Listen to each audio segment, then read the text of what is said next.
Have you ever pondered why Juneteenth, not the day Lincoln signed the Emancipation Proclamation, marks the real end of slavery in America?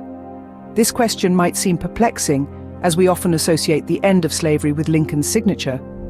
Yet the reality is far more complex. Juneteenth, a day celebrated with jubilant parades and insightful educational events, holds a profound significance that extends beyond the commonly accepted emancipation date. Let's journey back in time to explore the events leading up to this significant day. The Emancipation Proclamation, issued by President Lincoln on September 22, 1862, was the first major step towards ending slavery in America. This remarkable document, signed in the midst of the Civil War, declared that all enslaved people in Confederate-held territories were to be set free. Yet, the Emancipation Proclamation was not a simple fix-all solution. It was a military measure, a strategic move designed to destabilize the Confederacy. The proclamation didn't apply to border states loyal to the Union where slavery still existed.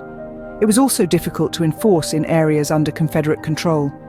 The realities of the time meant that freedom, as declared on paper, was not immediately accessible for all. The Civil War played a pivotal role in the journey towards emancipation. It was a bitter, bloody conflict, a stark division between North and South, Union and Confederate. A battle of ideologies with the question of slavery at its heart. Yet this war also delayed the enforcement of the Emancipation Proclamation. The Confederate South, defiant and unwilling to relinquish their hold on enslaved people, resisted the proclamation's enforcement. For them, it was a direct challenge to their economic system and way of life. But as the war raged on, Union forces advanced, and with each victory, the Emancipation Proclamation was enforced, bringing freedom to those enslaved in the newly conquered territories. Yet, news travelled slow in those days, and for many, freedom remained an elusive dream.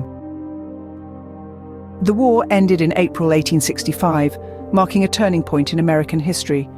But even then, the ripples of the Emancipation Proclamation had not yet reached every corner of the country.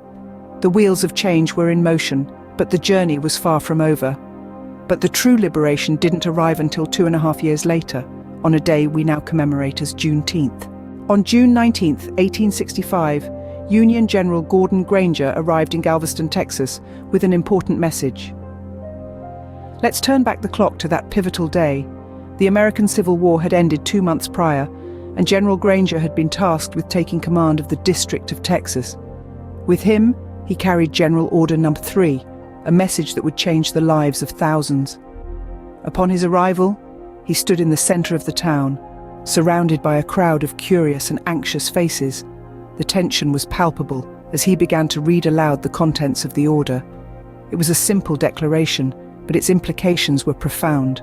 The people of Texas are informed that, in accordance with the proclamation from the Executive of the United States, all slaves are free. This news was met with a mix of shock, disbelief, and jubilation.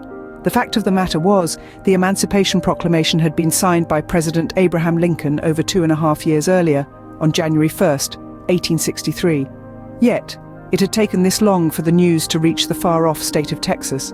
Why the delay? Well, there are a couple of theories. Some posit that the message was deliberately withheld by enslavers to maintain the labor force on the plantations.